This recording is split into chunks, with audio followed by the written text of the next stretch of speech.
Admiral Taiho stood alone on the observation deck of the starship Unity. His hands were behind his back. His face showed nothing, but inside his chest, his heart burned with anger he could not show. Through the massive windows, he watched the alien fleet. Hundreds of ships surrounded Earth. They were beautiful in a terrible way. Their hulls shone with colors that human eyes could barely understand. These were the ships of the Galactic Council, the most powerful force in the known universe, and they had come to destroy everything humanity had built. "Admiral," a young officer named Jisoo said from behind him. Her voice was quiet. "The Council's message is coming through." Taiho did not turn around. "Put it on the main screen." The holographic display flickered to life. A creature appeared.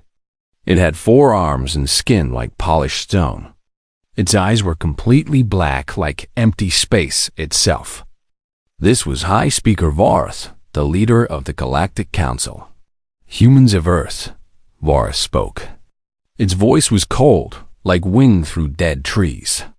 "The Council has reached its final decision. Your species has been found guilty of crimes against galactic peace." Taiho's jaw tightened. Crimes.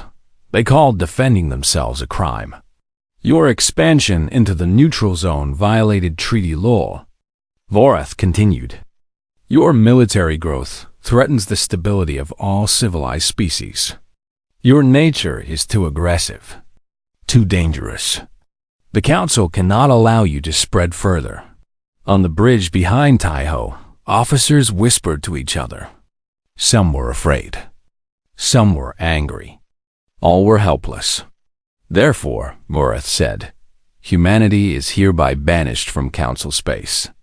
You will surrender all colonies outside your home system. Your fleets will be dismantled. Your weapons will be destroyed. You will be relocated to the Outer Rim, where you will remain forever." The transmission ended. Silence filled the observation deck. Taiho finally turned to face his crew. There were tears in some of their eyes. Officer Jisoo was holding her hands together so tightly that her knuckles had turned white. "Admiral," she whispered. "What do we do?" Taiho walked slowly to the center of the bridge. Every eye followed him. He was 63 years old. He had served in the Earth Defense Force for 40 years.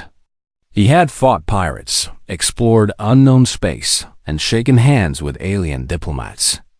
He had believed, truly believed, that humanity had earned its place among the stars. Now, that dream was dying.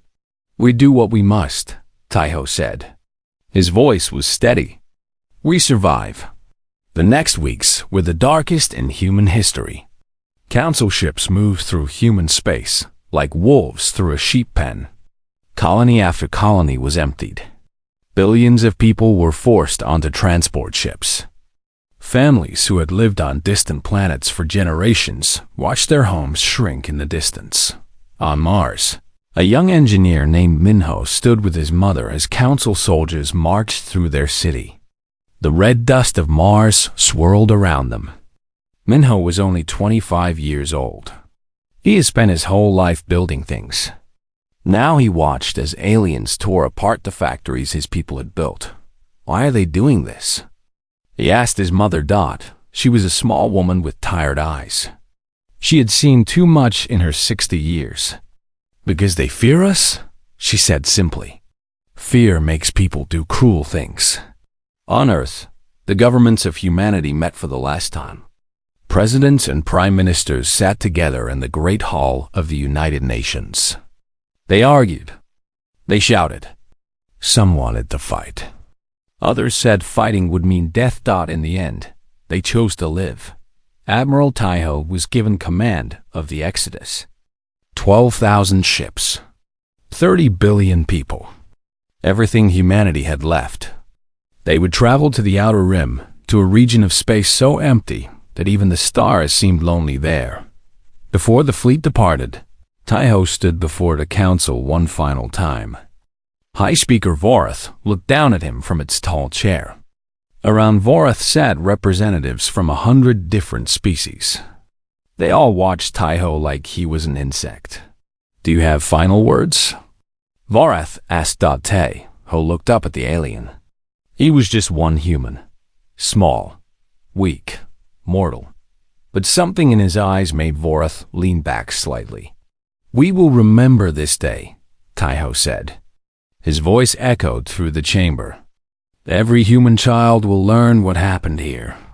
They will learn how we came to you with open hands, and you pushed us away.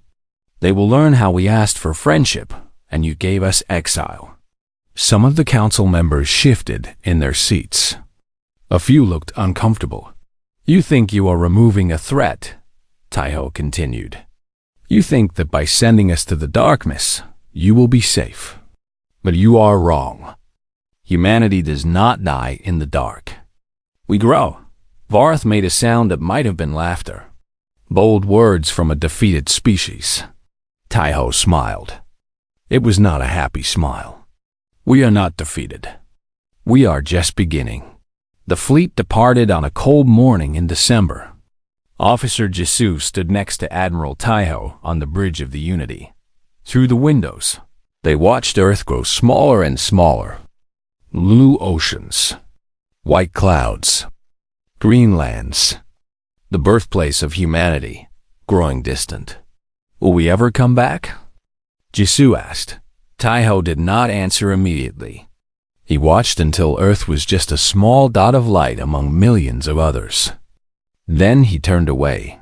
"One day," he said, "one day, our children's children will return, and the galaxy will remember what they did to us." The journey to the outer rim took 3 months. The fleet traveled through empty space, past dead systems and cold nebulae. There was no faster-than-light travel here. The Council had taken their jump drives. So they crawled through the void at sublight speeds, burning fuel they could barely afford to lose. People grew scared. Supplies ran low. There were fights on some ships. On others, people simply lost hope. The darkness of space seemed to press against the windows, trying to get inside. But Taiho kept the fleet together.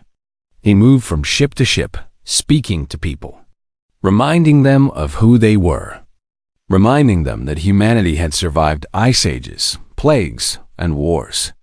This was just another test. Finally, they arrived at their new home, a cluster of barren systems at the edge of known space. Rocky planets with thin atmospheres, asteroid belts with barely any useful minerals. It was the worst territory in the galaxy, but it was theirs as the fleet settled into orbit around their first new world. Minho the engineer looked out at the brown, lifeless planet below. It had no name, no history, nothing. "We are going to build something here," he said to himself. "Something they will never forget." And in the cold darkness of the outer rim, humanity began again. 20 more years had passed. The human dominion now controlled 300 worlds. 300 points of light in the darkness that the Council had once called the graveyard of species. General Sunwoo stood on the bridge of the battleship Dawn of Ages. He was 65 years old now. His hair white, his face lined with scars from battles he would never forget. But his back was still straight. His eyes were still sharp. And his fleet was the most powerful force the galaxy had never seen. "Status report," he ordered. His second-in-command, a young human woman named Hana, stepped forward. She was only 30, but she had already proven herself in a dozen battles. Sungwoo saw something in her, something special, leadership that could not be taught. "All ships are in position, General. The Solari fleet is on our left, the Drakai on our right. The Noma are handling communications." Sunwoo nodded. "And the target?" "The Council outpost on Varix Prime. 12 warships. 3,000 soldiers." It was a small target. The Council had thousands of outposts across the galaxy. But this one was special. Varix Prime was the closest Council world to Dominion space. If they took it, they would send a message that could not be ignored. Open a channel to the outpost, Sunwoo ordered. The holographic display flickered to life. A council officer appeared. It was a Karathi, one of the species that had always been loyal to the council. Its three eyes blinked in confusion at the sight of the human general. "What is this?" the Karathi demanded. "Humans, you cannot be here. You were exiled." Sunwoo smiled. It was not a friendly smile. "Exile ended today. I am General Sunwoo of the Human Dominion. I am giving you one chance to surrender." The Karathi laughed. "Surrender? To exiles? To garbage? The council will crush you like insects." "The council is not here," Sunwoo said calmly. "I am. You have 1 hour to evacuate your soldiers and leave. After that, I will take this outpost by force. Choose wisely." He ended the transmission. Hannah looked at him. "Do you think they will surrender?" "No," Sunwoo said. "But we had to give them the chance. That is what separates us from them. We are not conquerors. We are liberators." The Karathi did not surrender. When the hour ended, the Dominion fleet attacked. The battle was short. The council ships were old, designed to fight enemies who could not fight back. They were not prepared for the speed and fury of the Dominion. Within 2 hours, Varix Prime belonged to the Dominion. Sunwoo did not celebrate. He walked through the conquered outpost, looking at the damage. Council soldiers sat in holding cells. None of them had been killed. That was important to Sunwoo. He wanted the galaxy to know that the Dominion was not like the Council. They did not murder prisoners. They did not destroy cities. They fought when they had to, but never more than they had to. "General," Hana said, catching up to him. "We are receiving transmissions from Council space. They are confused, scared. They do not understand what is happening." "Good," Sunwoo said. "Let them wonder. Let them worry. It is time they learned what it feels like to be afraid." News of Varix Prime spread across the galaxy like fire. The Galactic Council called emergency meetings. High Speaker Varth demanded answers. How had the humans built a fleet? Where had they gotten their technology? How were they working with other exiled species? No one had answers. "We should have destroyed them completely," one council member said. "We were too merciful." Varth's black eyes narrowed. "We were not merciful. We were practical.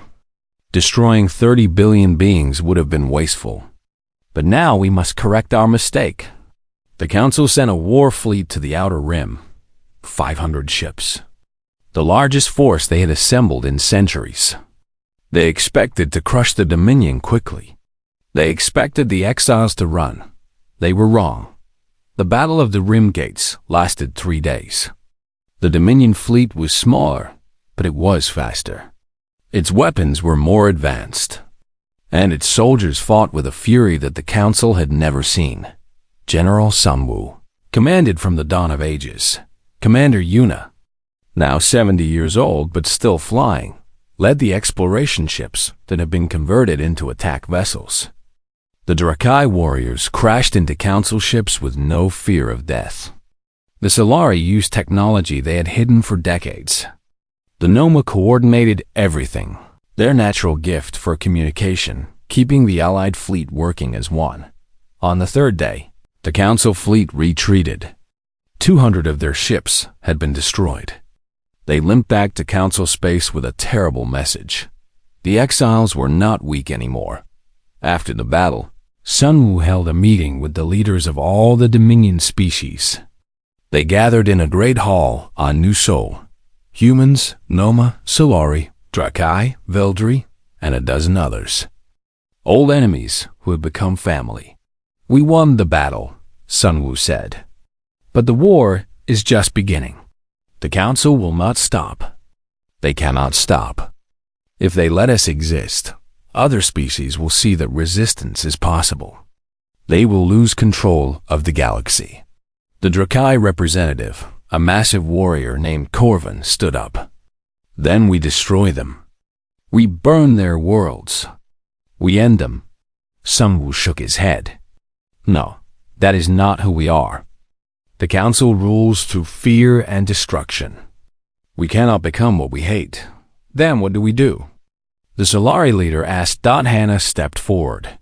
She was young compared to the others, but something about her made everyone listen. We give people a choice. The Council forces species to obey. We will offer them something else.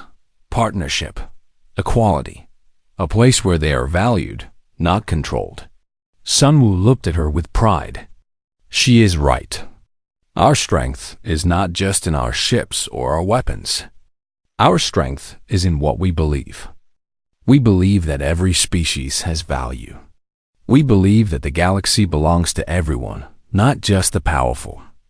That belief is more dangerous to the Council than any weapon we could build. The meeting lasted hours. Plans were made. Strategies were discussed. By the end, the Dominion had a new goal. Not just survival. Not just victory. Something bigger. They would change the galaxy itself. In the years that followed, the Dominion grew. Not just through conquest, but through choice. Species that had been oppressed by the Council began to hear stories about the exiles who had built an empire. They heard about equality and partnership. They heard about a place where being different was not a crime.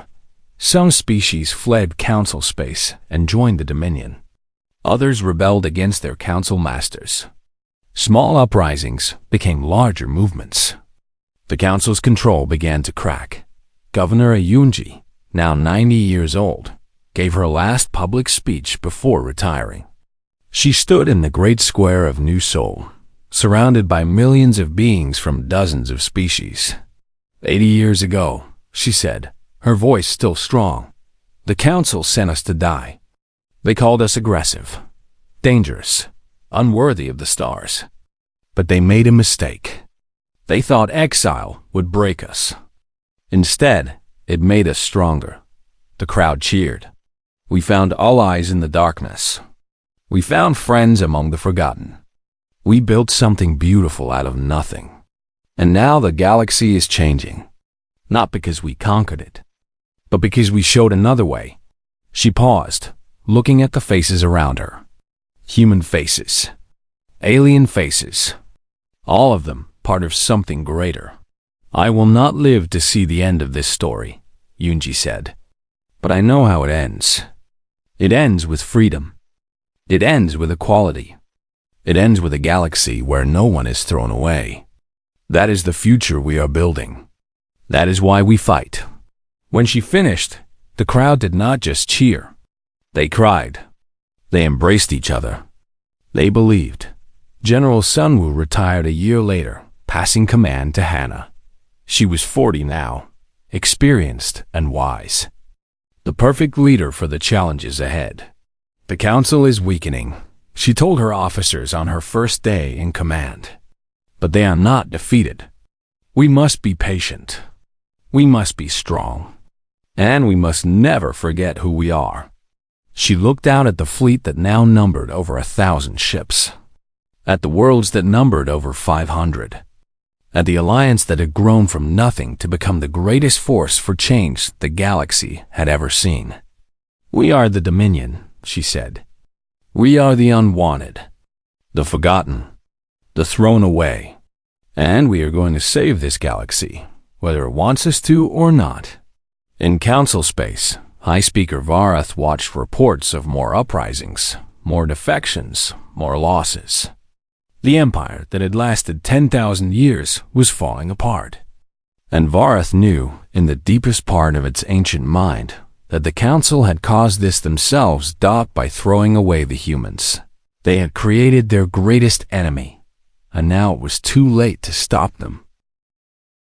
Scientist Nari had not slept in 3 days. Her eyes were red.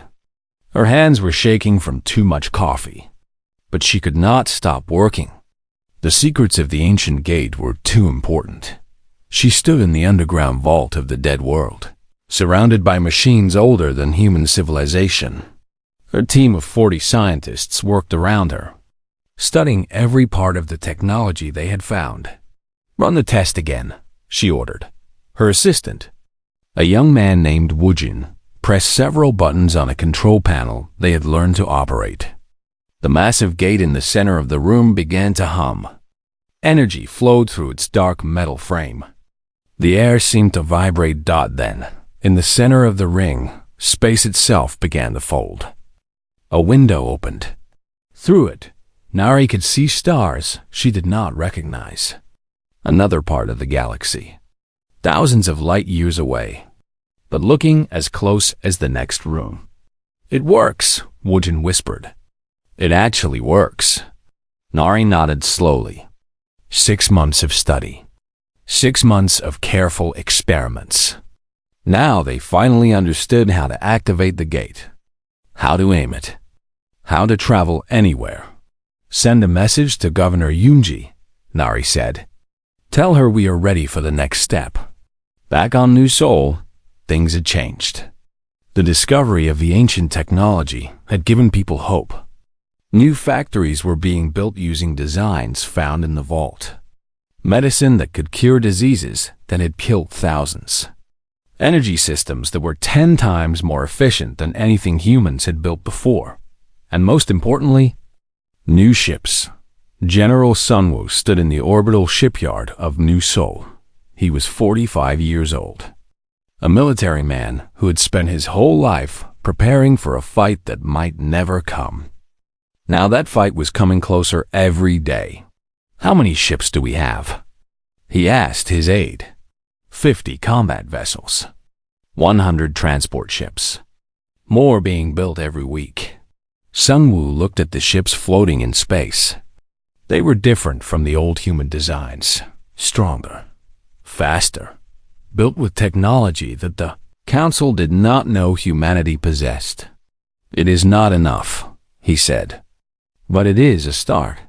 Governor Yunji called a meeting of all the colony leaders. They gathered in a large hall on New Seoul. Presidents, governors, and commanders from every human settlement in the Outer Rim. 50 years of exile had united humanity in ways that peace never could. "We have a choice to make," Yunji said. She was 70 years old now, but her voice was still strong. "We can stay here, hidden, safe.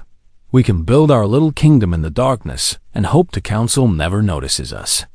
She paused. Every eye was on her. "Or," she continued, "we can use what we have found. We can grow. We can reach out to the stars that were stolen from us.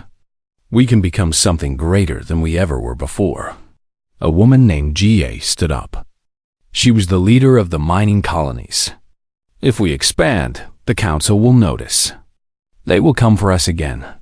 "They will come eventually anyway," Sunwoo said. He stood near the back of the room, arms crossed. "We are alive." That is already a crime in their eyes. The question is not whether we fight.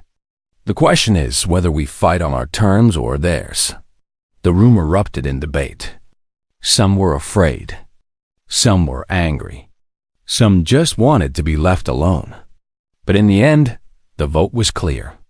Humanity would not hide anymore. Commander Yuna led the first expedition through the gate. Her ship, the Horizon, carried a crew of 20. They stepped into the ring of light and emerged on the other side of the galaxy. A region of space that no human had ever seen. The stars were different here. Brighter. More colorful. Yuna looked at them with wonder. "Where are we?" Daehan asked. Yuna checked her instruments. "Approximately 40,000 light years from New Seoul. We are in a completely unknown sector."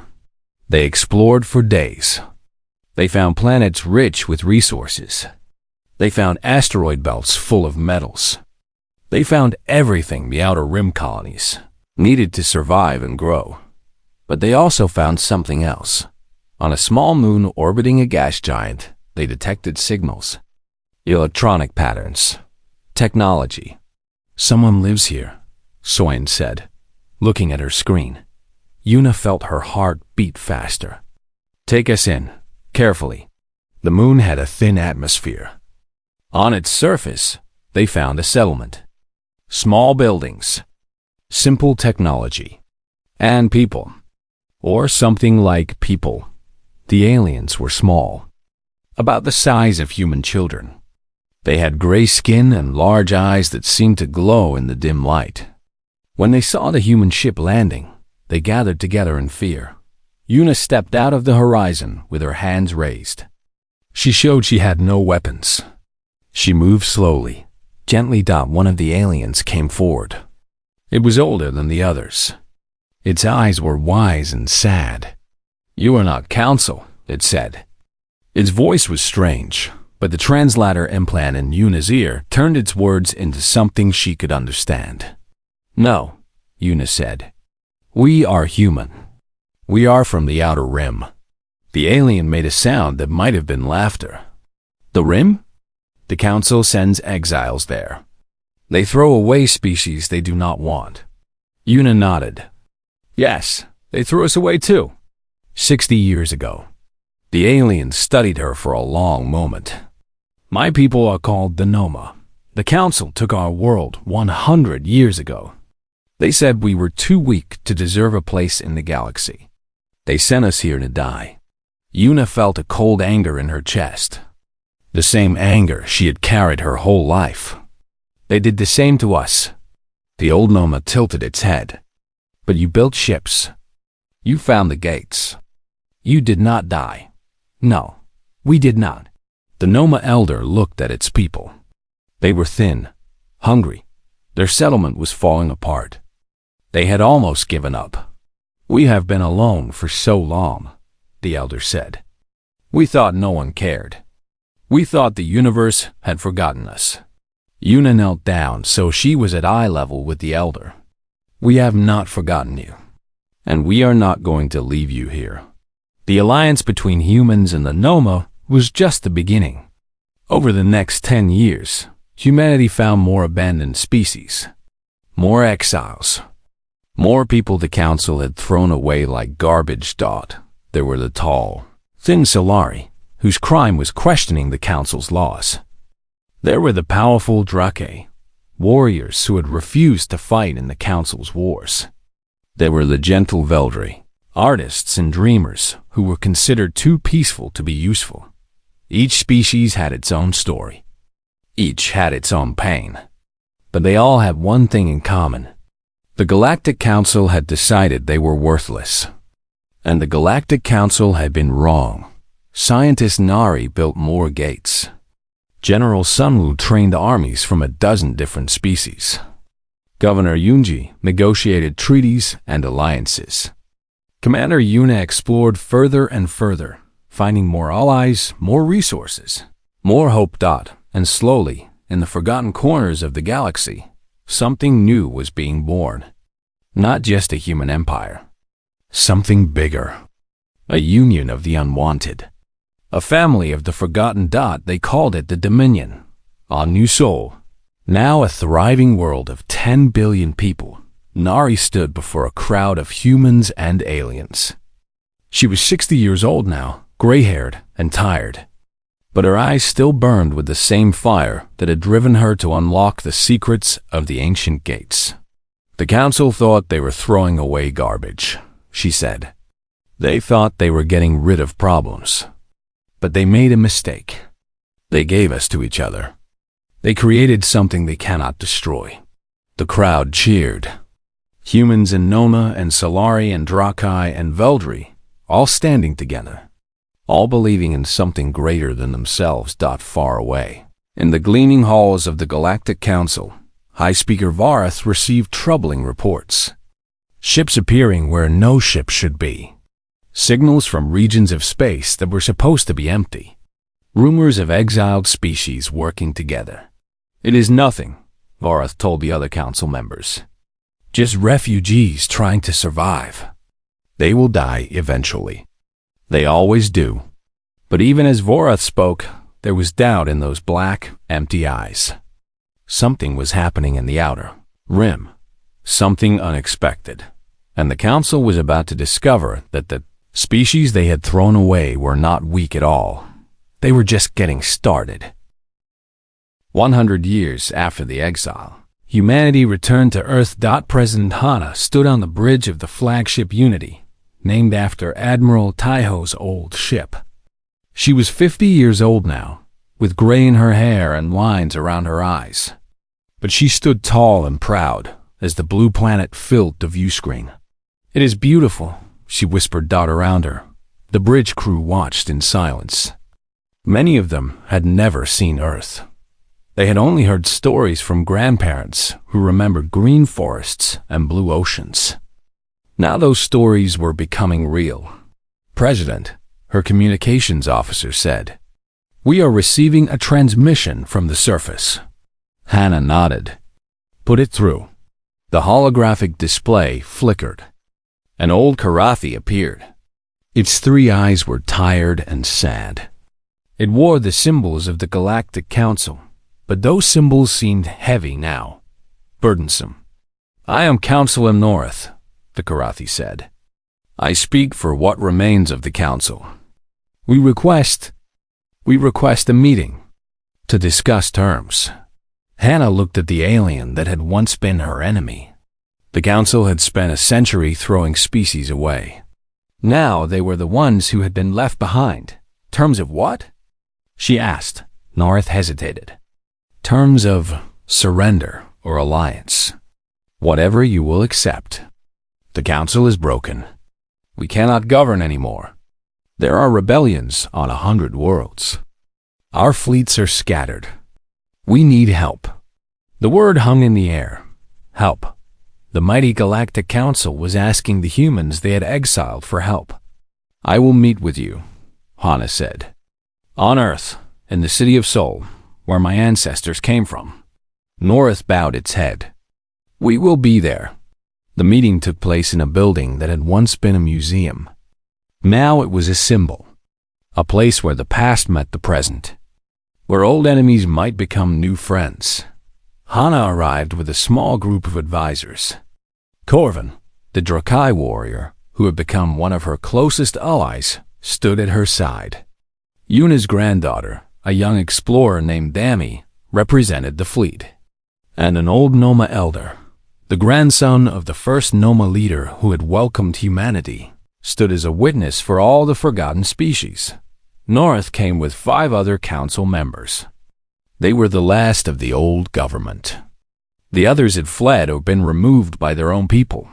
80 years ago, Hana began, her voice echoing in the ancient hall. The council decided that humanity was too dangerous to exist among the stars. You stripped us of everything. You sent us to die in the darkness. North lowered its eyes. Yes, we did not die. We built something new, something the galaxy had never seen. An alliance of equals, a union of the unwanted. You created the Dominion by throwing us away. We know, North said quietly. We understand now. We were wrong. Hannah studied the alien. For 100 years, she had learned to hate the council. They had taken her people's home. They had killed millions through neglect and cruelty. They had treated every species that was different as garbage. But hate was easy. Building something better was hard. What do you want from us? She asked. North spread its hands. The council is dying. We cannot stop the rebellions. We cannot feed our people. We cannot protect our borders. Everything is falling apart. We need someone to hold the galaxy together. And we hope, it might be you. The request was shocking. The council wanted the Dominion to save them. The masters wanted the slaves to become the new leaders. Corvin growled softly. They threw you away like garbage. Now they want you to save them. The Drakai would tell them to burn. Hannah nodded slowly. Many would. Many humans would too. After everything they did. She stood and walked to a window. Outside, the sun was setting over the ruins of Old Seoul. The city had been abandoned for a century. Nature had reclaimed most of it. Trees grew through broken buildings. Rivers flowed where roads had once been. When I was young, Hana said, General Sunwoo told me something I never forgot. He said that victory is not about destroying your enemy. Victory is about building something better. If we become like the Council, if we rule through fear and punishment, then we have lost. No matter how many battles we win. She turned back to face the Council members. I am not going to pretend that we forgive you. What you did was wrong. It was cruel. Millions died because of your arrogance. That cannot be undone. North nodded sadly. But, Hana continued, I also know that holding on to hate will not help anyone. The Dominion was built on hope.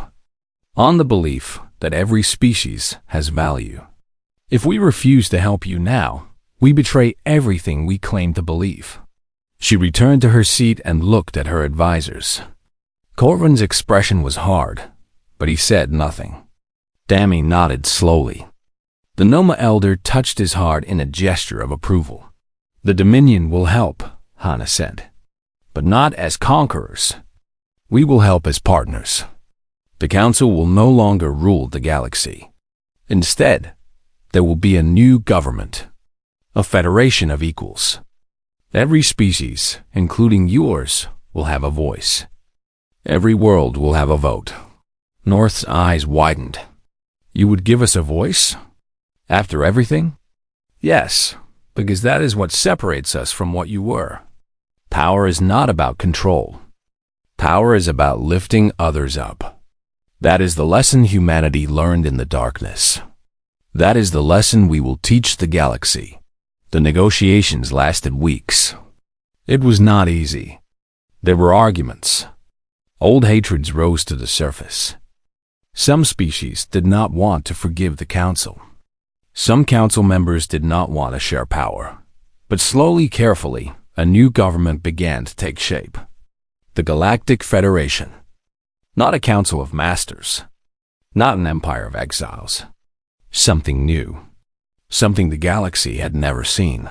On the day the Federation was officially created, a ceremony was held on Earth, in the great square of rebuilt Seoul, under blue skies that had not changed in 100 years.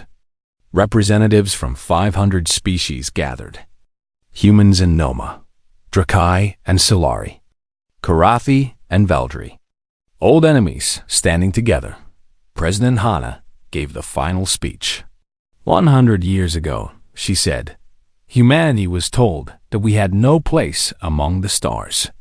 We were aggressive, dangerous, unworthy, and so we were thrown away. The crowd was silent. Every being listened. In the darkness of exile, we could have become what they feared. We could have become conquerors, destroyers. We could have burned the galaxy in revenge. She paused. But we chose something different. We chose to build instead of destroy. We chose to unite instead of divide. We found allies among the forgotten. We created family among the unwanted. And now we stand here, not as victors over the Council, but as partners with every species that wants a better future. Cheers rose from the crowd. Millions of voices from hundreds of worlds, all crying out together. The galaxy told us we were worthless, Hana continued. They told us we would die in the darkness. They were wrong. We did not die. We rose. And now we offer our hand to everyone who wants to rise with us. She raised her hand toward the sky. Today, the old galaxy ends. Today, a new galaxy begins. Not human. Not Council. Not any single species. A galaxy for everyone. A galaxy of equals. The cheering grew louder. Fireworks exploded across the sky. Beings who had once been enemies embraced each other. In the crowd, an old woman watched with tears in her eyes. She was 95 years old, one of the last people alive who had been born before the exile. She remembered Earth before the Council King. She remembered the fear and the despair. She remembered thinking that humanity was finished, Now she watched as her great-grandchildren played with alien children. Noma and Drakai and Human, all running together, laughing together, building a future together. The old woman smiled. "We survived," she whispered. "We survived, and we made something beautiful." High above, in orbit around Earth, the Unity floated among thousands of ships from every species in the new Federation. President Hana stood alone in her quarters, looking down at the planet where humanity had been born. Her communicator chimed. "President, the ceremonies are complete. What are your orders?" Hana smiled. "Tell everyone to go home. Not to the Outer Rim. Home, wherever that is for them. The war is over. Now we build." She turned off the communicator and looked at the stars. Somewhere out there, in the darkness between galaxies, the universe continued its ancient dance. Stars were born. Stars died. Empires rose and fell. But here, in this small corner of space, something new was growing. Not through conquest. Not through fear. Through hope, the humans had been banished. They had been forgotten. They had been thrown away, and they had built an empire that welcomed everyone. Hana closed her eyes and thought of all the people who had made this possible. Admiral Taiho, who had led them into exile with courage. Governor Yunji, who had held them together through the darkest years. Commander Yuna, who had explored the unknown. Scientist Nari, who had unlocked the secrets of the ancients. General Sunwoo, who had fought with honor. They were all gone now. But their work remained. "Thank you," Hana whispered to the darkness. "Thank you for believing in us." And in the endless night of space, it almost seemed like the stars answered her. A gentle shimmer. A distant warmth. The galaxy had a new story now. Not the story the Council had written. A better story. A story of the unwanted who became protectors. The forgotten who became leaders. The garbage that became gold dot. It was humanity's story. And it was just beginning. 50 years had passed since the exile. 50 years of struggle. 50 years of pain. 50 years of refusing to die. Commander Yuna stood on the bridge of the exploration vessel Horizon. She was 32 years old, born in space, raised among the stars. She had never seen Earth. She had never walked under a blue sky or felt real rain on her face. To her, humanity's home world was just a story, a legend, a promise. "Commander," her navigator Dae-Yun called out. "We are approaching the target system." Yuna nodded. "Slow us down. Let us see what we have found." Through the forward windows, a dim red star came into view. It was old and tired, barely giving off enough light to warm its planets. This was the 17th system Yuna had explored this year. Most of them had been empty, useless, but they had to keep looking. The colonies were hungry. The people needed hope. Back on the main settlement world, now called New Sol, things were hard. Very hard. The planet's soil was poor. Its atmosphere needed constant work to stay breathable. Water was precious. Food was never enough. Governor Yunji sat in her small office, looking at reports that made her head hurt. Population, 8.2 billion. Food production, enough for 6 billion. Water reserves, dropping every month. She was 60 years old. She had been young when the exile happened. She remembered Earth. She remembered green forests and blue oceans. Now she led a people who lived on recycled air and hope. "Governor," her assistant Juno said, entering the room. "The mining teams are back from the asteroid belt. They found some iron and nickel." "Not much," Yunji sighed. "It is never much." She stood and walked to her window. Outside, the city of New Sol spread across the brown landscape. Buildings made of metal and stone. Farms under protective domes. Factories working day and night. Everyone was trying so hard. Send a message to Commander Yuna? Unji said. Tell her we need good news. Any good news. Out in the darkness, Yuna received the message. She read it 3 times. Then she turned to her crew. You heard the governor, she said. Let us find something worth finding. The horizon moved deeper into the red star system.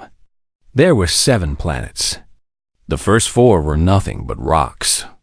The 5th was a gas giant, useless for colonization. The 6th was covered in ice, but the 7th planet made Yuna's heart beat faster. Commander, Dayan said, his voice shaking. Are you seeing this?